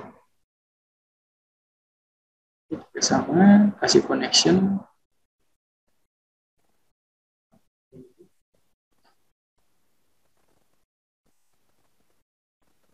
Still connection. Nah, kayak gini. Oke, udah jadi untuk ujung sama ujung ya. Paling sisanya nanti tinggal dirapihin aja sama Bapak Ibu untuk di sebelah sininya, untuk singkat waktu. Saya cuma bikin di sebelah sini doang. Oke, lanjut. Sebelah sini kan, nah ini kan posisi tengah belum ya. Kalau misalnya kita pakai yang ini, connection ini. Nah, saya pilih connection lagi. Nanti takutnya kalau misalnya saya pilih yang workshop, nanti dia malah motong kayak gini. Nah, ini yang nggak kita mau. Kenapa? Karena yang sebelah sini saya kasih overhang sebesar semeter. Jadi kalau misalnya saya kasih connection di sini, lalu saya pilih yang workshop, nanti dia akan ya bikin connectionnya yang ini panjangnya cuma semeter. Berarti yang ini nggak apa-apa. Ini kita set ke yang Singapore angle dulu aja, biar dia tetap ngasih overstack, dan lalu ini juga kita tetap bisa ngasih jenis koneksi. Namun, yang sebelah sininya kita edit type, lalu saya duplikat misalnya workshop 2. Boleh diedit. Nah ini kita nggak perlu kasih overhang di sebelah sini. Paling sisanya untuk settingan sama. Di sini, paling yang di sebelah sini, per line-nya kita bikin non aja. Lalu ini distance-nya oke. Untuk totalnya kita set ke 100. Untuk ukuran bolt-nya kita pakai yang 12 kayak tadi. Yang seat bolt juga sama 12. Lalu bolt dimension, distance-nya saya coba turunin ke 30 mungkin. Nah, kayak gini. Dia sama ya. Untuk lainnya dia sama, 30-30. Nah, dia udah pas. Oke, kayaknya udah pas. Oke, kalau udah langsung di oke aja. Lalu di oke lagi. Nanti dia akan menyesuaikan untuk ukurannya. Nah, lalu ini kita bisa atur untuk connection di sebelah sini. Saya coba lengkapin dulu ya untuk connectionnya. Kalau misalnya ada yang mau ditanyakan atau ada yang mau diulang, silahkan, nggak apa-apa, ditanyakan aja. Kita coba bareng-bareng.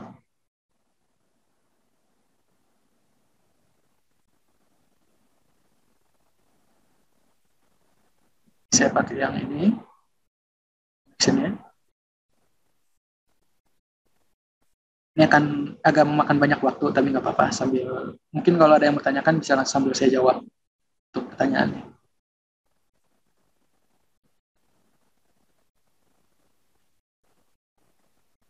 Structure steel connection workshop 2. Steel connection workshop 2.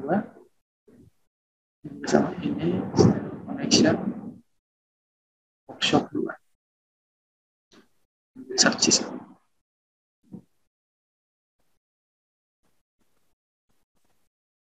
Oke, ada pertanyaan lagi nih Pak dari Pak M. Asmuni Jatuh. Izin bertanya, dari paparan Bapak tadi, apakah konstruksi tersebut dihitung terlebih dahulu beban-beban yang bekerja dan kemudian dianalisa untuk mendapatkan dimensi profil-profil baja dan segmen yang akan dipakai? Pertama. 2. Berapa besar beban mati dan beban angin yang diperhitungkan? Terima kasih. Oke, jadi untuk beban yang dipakai dalam model saya itu saya belum memasukkan bebannya. Jadi dia cuma menahan beban dari si misalnya itu gordon sendiri atau baloknya sendiri atau rafternya sendiri. Kalau misalnya Bapak mau tambahin beban, kita bisa masuk ke sistem sini, analyze, lalu kasih load atau load case mau kayak gimana. Yaitu beban mati atau beban hidup, dan kita bisa masukin di sini.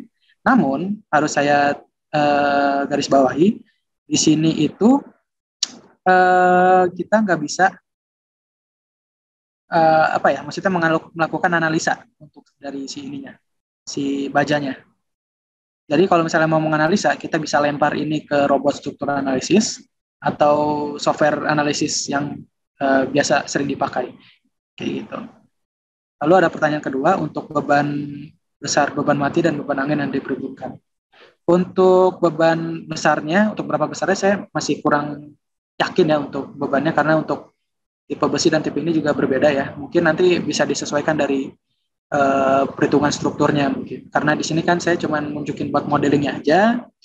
Paling untuk analisa-analisanya mungkin bisa lanjut di advance-nya, kayak misalnya robot dan lain sebagainya, kayak gitu. Mungkin bisa, semoga bisa menjawab ya Pak pertanyaannya. Jadi yang saya masukkan ke beban ini paling cuma beban-beban dari ininya doang sih. Beban per line-nya, lalu beban rafternya, dan lain sebagainya. Kayak gitu. Oke, anggaplah ini saya udah ngasih connection semua ya. Ya, sama-sama Bapak. Nah, ini anggaplah ini saya udah kasih connection semua, lalu rencananya saya mau kasih tipe atap yang ada di sini. Caranya, kita bisa masuk ke ini. Nah, ini kita ingetin dulu ya. Rencananya atap ini kan mau madep sini, madep depan. Ini. Nah, kayak gini. Ini berarti kita bisa pilih grid E yang ada di sini kan karena dia udah sejajar. Berarti masuk ke tampilan shot karena dia kita mau ngambil tampak depannya kayak gini. Kalau ini settingannya kita set dulu ke fine biar kelihatan connection-nya. Lalu di sini saya masuk ke arsitektur, lalu pilih roof, lalu saya pilih yang roof by extrusion. Jadi bedanya jadi ada dua tipe cara untuk menambahkan roof di Revit. Kita bisa roof by footprint, jadi kita atur boundary line-nya seperti kayak bikin lantai slab ini, kita bisa atur boundary-nya gimana, roof-nya mau kayak gimana, kemiringannya gimana, kita bisa atur di footprint. Tapi kalau extrusion itu dia kayak press pull, nanti saya akan coba jelaskan untuk extrusion. Nah, untuk ini saya ngambil grid yang E, karena udah ini ya sejajar. Kita ngambil garis lurusnya, kita placement di level 3. Oke, kalau udah ini saya pilih tipe basicnya, roofnya kita ganti dulu ya ke 125 biar dia lebih tipis. Kalau udah saya mau ngambil peak line gini cara cepatnya, saya ambil peak line di atas, saya ambil juga di sini, lalu saya ambil juga dari sini, lalu saya ambil dari sini. Sebentar, saya ulang, ambil dari sini. Kalau udah ini, saya bisa trim or extend atau software TR, saya mau tambahin, saya mau panjangin sini ke sini, nanti dia ke extend ya. Itu pun sama, ini saya extend, ini juga saya extend. Sisanya tinggal kita panjangin lagi aja, di extend. Satu, ini saya extend juga. Segini kira-kira. Saya panjangin lagi. Let's geser, bentar. Ya, kira-kira segini. Oke, kira-kira nanti jenis atapnya bakal bentuknya kayak gini. Kalau udah di finish. Oke, sebentar. Saya lihat dulu. Coba ini saya extend segini misalnya.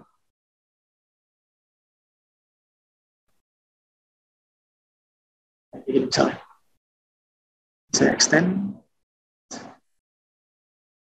Udah finish. Nah, nanti hasilnya bakal jadi kayak gini. Nah, ini nggak kelihatan. Kenapa? Karena kalau di template struktur, semua objek yang berhubungan sama arsitektur itu akan ke-hide di 3D-nya. Mungkin beda-beda tiap ininya. Contoh, cara munculinnya, kita bisa set masuk ke view. Bentar. Masuk ke view, lalu sebentar ini saya hide dulu. View, lalu visibility or graphic. Atau shortcut-nya VG. Kita klik. VG ini sifatnya kalau misalnya emang Bapak Ibu sekalian user AutoCAD, dia sifatnya kayak layer. Misalnya saya mau matiin layer dinding, nanti semua dinding akan ke highlight, atau layer jendela atau layer pintu, nanti dia ke highlight otomatis. Tapi untuk kasus sekarang kita kan mau cari roof. Kita cek roofnya.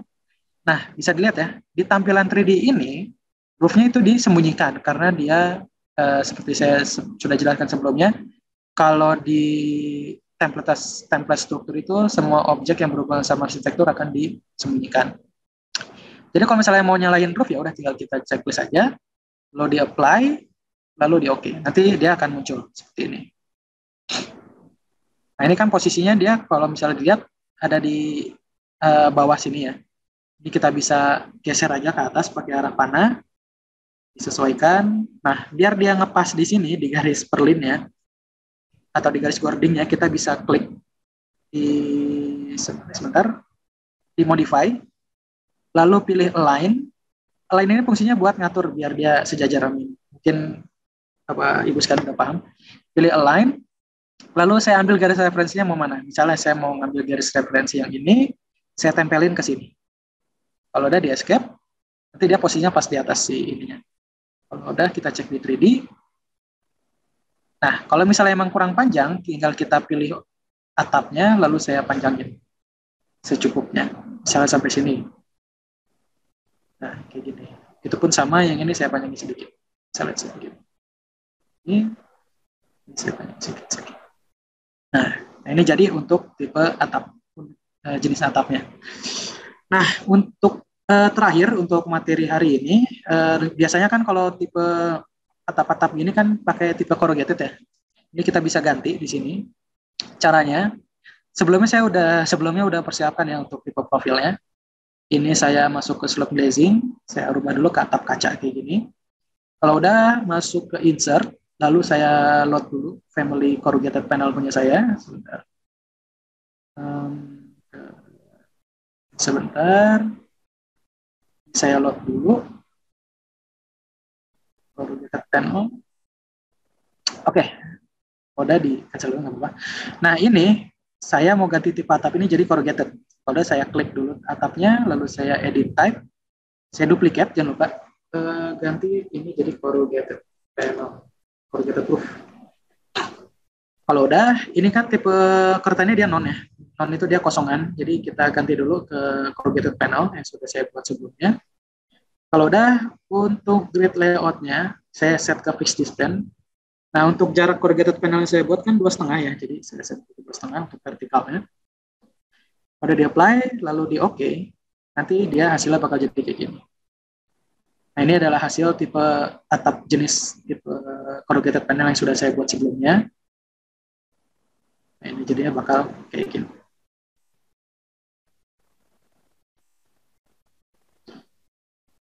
Nah, jadi kalau misalnya kurang lebar, tinggal diatur aja.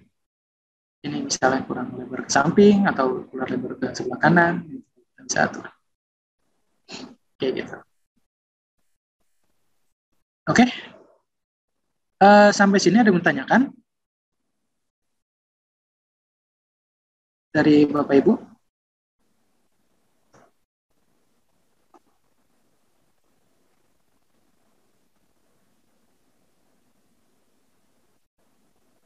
Boleh, kalau misalnya ada yang menanyakan silahkan. Kalau misalnya ada yang mau bingung atau ada yang mau diulang, nanti ditanyakan, nanti biar bisa saya ulang.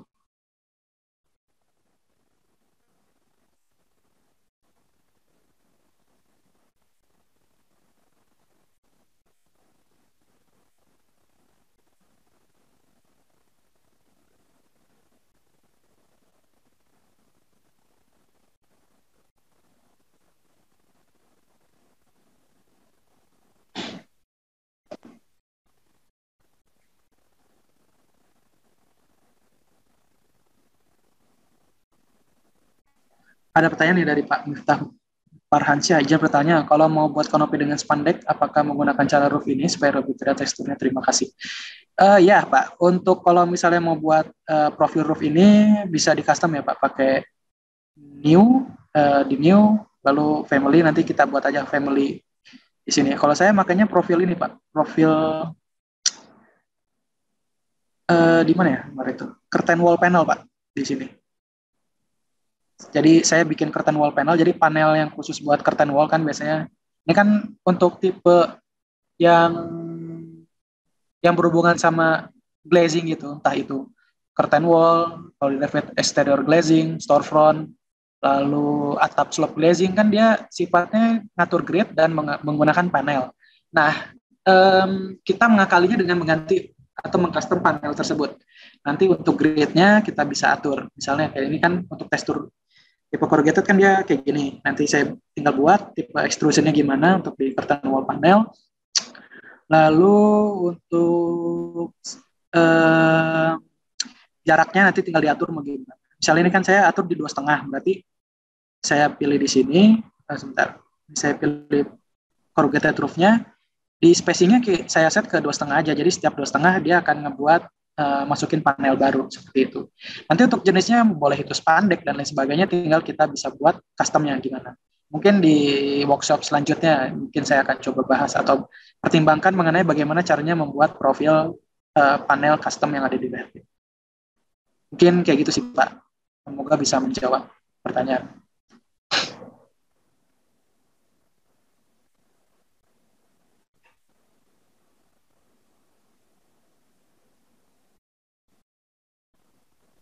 Oke, kalau misalnya nggak ada yang mau ditanyakan, saya kembalikan lagi ke Mbak Monik. Silakan Mbak Monik.